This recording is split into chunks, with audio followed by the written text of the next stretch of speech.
Demak, rasmda berilgan ma'lumotlarga ko'ra suvning hajmini toping. Demak, ag'darib qo'yapti silindrni.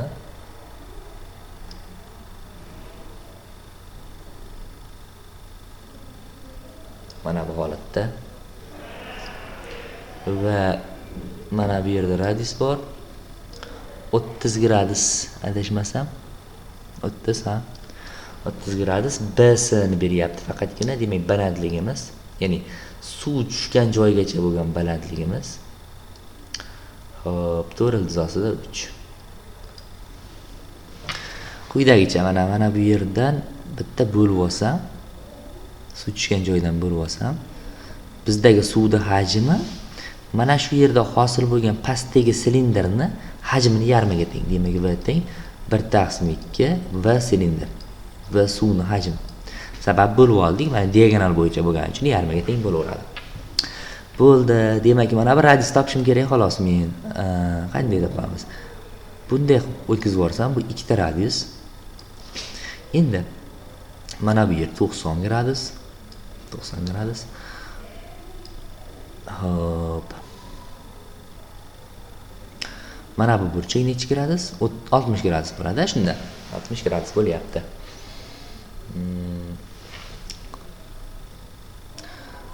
Xo'p, shunda.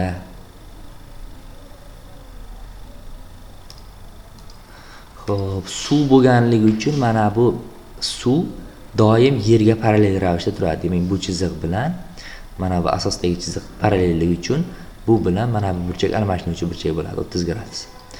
Xo'p, mana bu yerda hozir bo'lgan to'g'ri burchakli burchakdan tangens 30 olsak, ikkita radiusni to'g'ri iltizosi 3 ga nisbat. Tangens 30 dan 1 / iltizosi 3, 2 / to'g'ri iltizosi 3.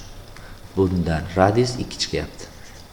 Qo'yamiz 1 / 2 silindr hajmi pi r kvadrat h. 1 / 2 pi radius kvadrat 4h esa to'g'ri iltizosida 3. 2 demak 8 iltizosida 3 pi degan natijaga kelyapmiz ekan.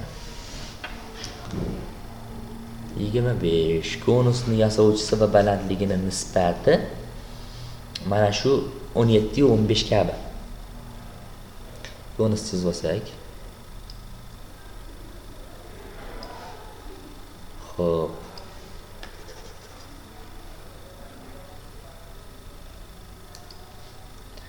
Shuni mana trapetsiya qilib chizsak bir yo'la. Mana bu taraf ikkita radius. Ikkita ichki chiziilgan radiusi. Mana bu L. Mana bu taraf ikkita tashqi chiziilgan radiusi. Bular berilgan. Ichki radius 11 bo'lsa, bu yer 22. Tashqi hop 27 bo'lsa 54. Mana bu yerda aytganki, balandligini nisbati yasovchisiga 17x u 15x deyilgan. Hop. Pifagor teoremasiga ko'ra mana bu yer necha chiqadi? 200 mana demak 289 17 kvadrat 289x kvadratdan 225x kvadratga ayirsak, demak 64x kvadrat, ya'ni 8x chiqyapti. 8x nimaga teng? Mana bu yer nima bo'lardi? Katta asosdan kichik asosga ayirib 2 ga bo'lganim yoki 27 dan 11 da ayirgan 16. Bundan x demak 2 chiqyapti. Bizga kerak o'q kesimini yuzi, aynan mana shu trapetsiyaning yuzi. S trapetsiya yuzi a plus b taqsim 2 ko'paygan h. 54 22 taqsim 2 h'imiz mana 15x, ya'ni x 2 bo'lgancha 30. Xo'p. 22 mana bu ikkovi nisbati 11 bilan 27 chiqadi. Qo'shsak 38 ko'paygan 30, demak 0 turibdi. 3 × 8 24 4 2 yodda 3 × 9 2 yodaman, demak 11 1140 ga teng ekan. Xo'p, tengsizlikning butun yechimlari yig'indisini toping.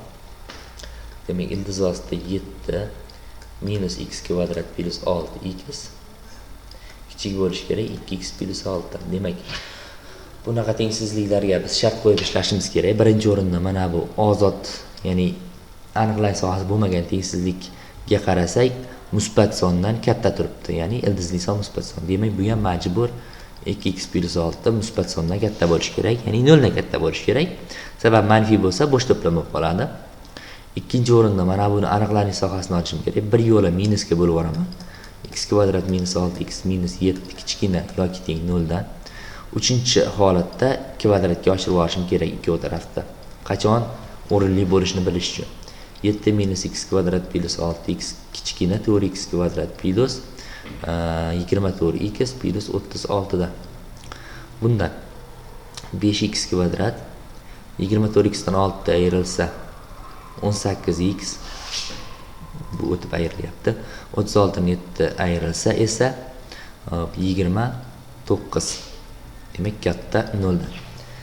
Xo'p, diskriminanti b kvadrat 18 kvadrati 324 minus 4ac.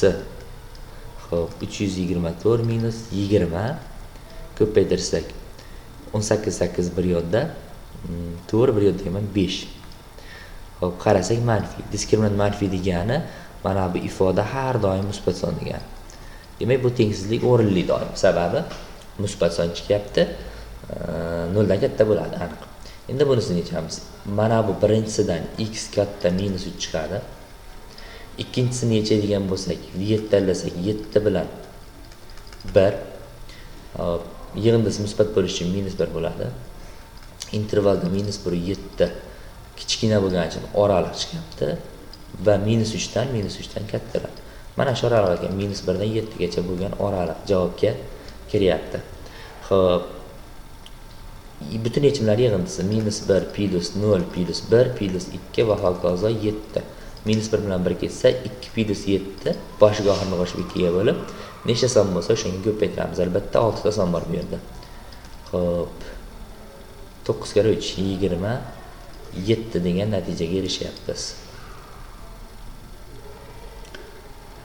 Xo'p, endi trapetsiya berilyapti.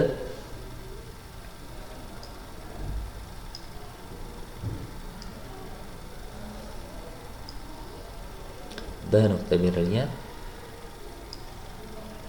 X u 2x. Surat tepa to'r, ya'ni asos, pastki asos 12. Xo'p, ABY ni SDYBY. Demak, ABY ni mana bu to'rtburchak yuzini, uchburchak yuzini, to'rtburchak yuziga nisbatan toping degan savol qo'yilibdi. Xo'p, mana bu yer demak balandligimiz h bo'ladigan bo'lsa, biz trapetsiyani balandligi 3h bo'ladi.